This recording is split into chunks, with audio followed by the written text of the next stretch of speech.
Okay, I'm here to show you the admin backend and setting up polls and um, Q&A sessions for meetings. So we have the live site, and as we can see, when we are an admin, which you guys will be, we'll have in each session a manage polls button available here. We'll come back to that in a moment. This is the live site, so I'm not going to show you in this. So as you can see in each of the sessions, when you are a site admin, you'll have the manage polls. So we'll come to that in a moment. So I've created a setup, a clone site, if you will. So we'll go ahead and we'll view that as a desktop site. I recommend doing this as desktop, not mobile, because you have a lot more functions available to you. So let's go ahead and have a look at the full schedule, and we'll have a look at everyone's meetings here. Now, we're going to go ahead and click Manage Polls. This is all done from the front end when you're an admin or a speaker for your own session. So you don't need to go into the back end of it, but that can also be set up there as well. So we're going to go ahead and click Manage Polls. And straight away, we're going to talk about the two different types of poll that we have.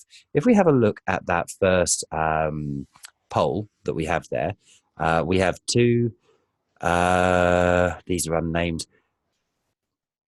We'll edit this. So there's two types of poll. We have a multiple choice poll and we have an open-ended one. So very simple to do. Multiple choice, obviously they pick from a list. Open-ended, they can then go ahead and type their own answer. The two things are very, very different. So we're going to go create new poll, and we'll just call it my open. We'll do my multi-choice poll. Okay, now we'll make this a multiple choice, and we obviously need to give them. So we'll say the question is, what is the best answer? Okay, and here we go, answer one, and we'll give it a color of, say, green. We'll go answer two, give that a color of blue, and we'll just go answer three. So those are the three available answers in this case. We can go ahead and add more if we wanted to, and we can choose to do it as a bar graph or as a pie chart. And then we can have, if we wanted numbers to be overlaid, we can have that as a count or as a percentage. So if 50 people vote on one and 25 vote on the other, then of course that's going to be 50 and 25. If it's the other way around, it's going to be 66% or 33% if we have it on percentages. So display results as count or percentage is there. And again, let's have a look at these two check. I'm just going to zoom in because things are small on a 4K screen. Only speakers can view poll results. This will hide those from the viewers. You don't want to choose that on the open-ended questions, and I'll show you why. And then again, hide from attendee until a session start time. So you can set polls up ahead of time. Right, so we're going to go my multiple choice poll, and we've got three answers there. So we'll go next, and we'll see we've got a direct link to that if you want to use it. In my opinion, not many people do. So we'll just go back to everyone's meetings, and here we go. We now have that button there, which is available for everyone to see. So I'm just going to go ahead and I'm going to find another person. We'll choose Claire, and we're going to log in as Claire and log in a private window. Now we'll take Claire to that opening session. We'll just split the windows and just go either side. There we go. We'll go full schedule. And we'll just go everyone's meetings. So Claire now has that. We'll do that under my account as well. So mine is Pathable Admin and Claire is over here like that. So we both have this here, my multiple choice meeting. So we'll both go in and vote. So the speaker therefore says, you know, here's my question, pick out your phones and go for it now. So I'm going to answer two. And straight away, as you can see on both platforms, we've got that answer there. And Claire's going to go answer three. There we go. Suddenly 50-50. And what we'll do, we'll go ahead and we'll go and add, we'll go and log in now as Emma as well. And we will pick to log her in a private window. And because Emma's different to the rest of us, we'll go full schedule. Let's just see. Yeah, we're in as Emma. We'll go ahead and we'll choose that meeting. Go to my multiple choice. Let's have a look at that on all three windows. And we'll give Emma answer one. As you can see, across all platforms, we've now got 33% of the vote. Now, each person gets one vote. So, for example, in my window, I can change to answer one, but it takes away my answer two. So I only get the one vote. Now, this can be hidden from public view, and this can also be streamed to public view as well. So we're going to change Claire's vote to answer two and Emma's vote to answer two as well.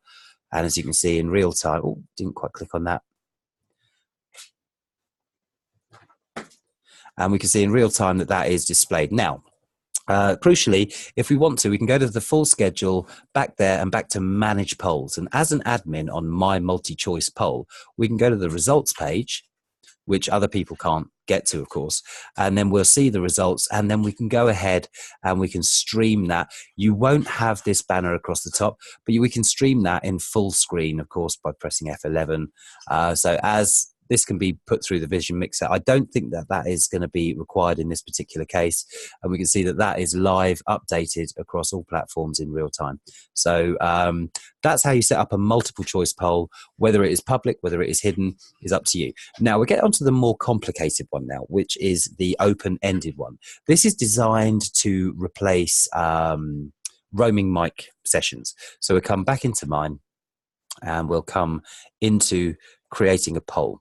So we'll go button name. This is a Q&A session. Right, and we'll make this open-ended. You can see the question is, what would you like to ask Boris? Okay, display results as, we just leave it as default. And we don't want to, in this case, click only speakers can view poll results. And I'll tell you for why in just a moment, but we'll just go ahead and we'll click that and we just go done. And we now have this as a Q&A session.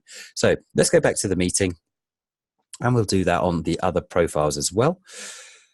And as you can see, it's in real time, no refresh is needed or anything like that. It appears in the session live. So this is a Q&A session. So we now get to our open mic session. So I'm going to be the very first one. What questions do you have for Boris? Okay. So this is a Q&A session. Click on that. Okay. And at the moment, it's completely open-ended. So I can put in, what do you think of Brexit? And we'll submit that. Okay. Now, we're going to go to Claire's profile. There we go. We're in Claire's profile. And we'll go to the full schedule, go to everyone's meeting, and then we'll wait until the button appears. Let's just do a quick refresh there. And we'll take Claire into the Q&A session here. And we can see that what do you think of Brexit is actually displayed as an answer already. So we're going to actually get Claire to ask, how do you feel Anglo-American relations are at the moment? And we'll submit that. As you can see in both browsers, takes a second to refresh. We can see that the questions appear. So we're going to go into Emma's now. Okay, so let's just have a look. We're in Emma's profile and we'll go to a Q&A session. Now Emma's going to approach it differently because she wants to, what do you think of Brexit? So she's going to go in here and she's going to go, right, she's just she is an admin at the moment, so she has this delete and this hide. But in actual fact, she's going to upvote this. So she can click on that and upvote that, and then that becomes up the top. If she doesn't upvote it and she upvotes the other one, then the popular questions will bubble up to the top. So as you can see that the popular questions have got the 1 like or the 0 likes. So of course we can say that I'm going to go ahead and I'm going to click that one as well because I really think that that's important. But Claire's going to click on number 1. So as we can see across all of the browsers in real time, these are changing. So we can see the popular questions. So we can ask another question as well. What size shoe are you? Okay. And what we're going to do, I like that question. I'm going to upvote it. And Claire likes that question. So she's going to upvote that as well. And so we've now got these votes and we bubbled up the list there, and you can remove your vote as well. Now, as an admin, of course, you do have the power to hide those embarrassing or those difficult questions or those controversial questions. So if you're looking at this, you can straight away in real time just go, what shoe size are you? Yeah, we want to permanently remove that. And of course, a few seconds later, it'll update across all devices and then that'll vanish. And then that'll be gone. So you do have control over these. Of course, you can't control what people put in there. So there is a bit of an open-ended side of things there. But simply put, let's just quickly recap. We'll go to the full schedule and we'll choose Russ's meeting, for example. Go into Manage Polls. There's no polls here. Create poll. And we'll just say my button. And the question is, how tall are you? And we'll have that as an open-ended. And we just go next. Done. That's there. We'll just go back to the meeting. As we can see, my button is there. We can, of course, manage polls and edit that at any time. So we will go into that, edit poll, and just go your size. Save that. Back to the meeting. Real time, your size. There we go. I'm 5'10". Submit that.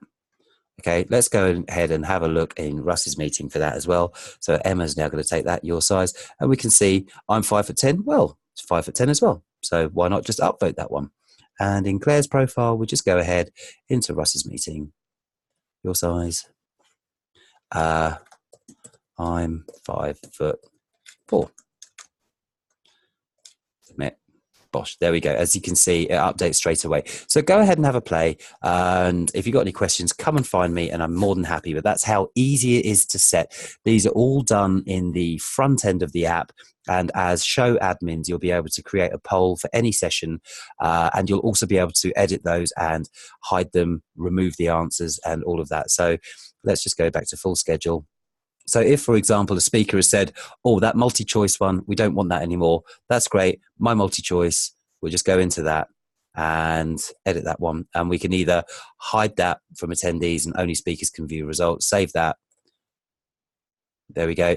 And that will be hidden there. Obviously, we're admins, so there we go. So there we go. Let's have a play around. Let's see how that goes. But I hope that's a good explanation all in the front end. In the back end of the site, that's when we can really leverage the power of these live polls.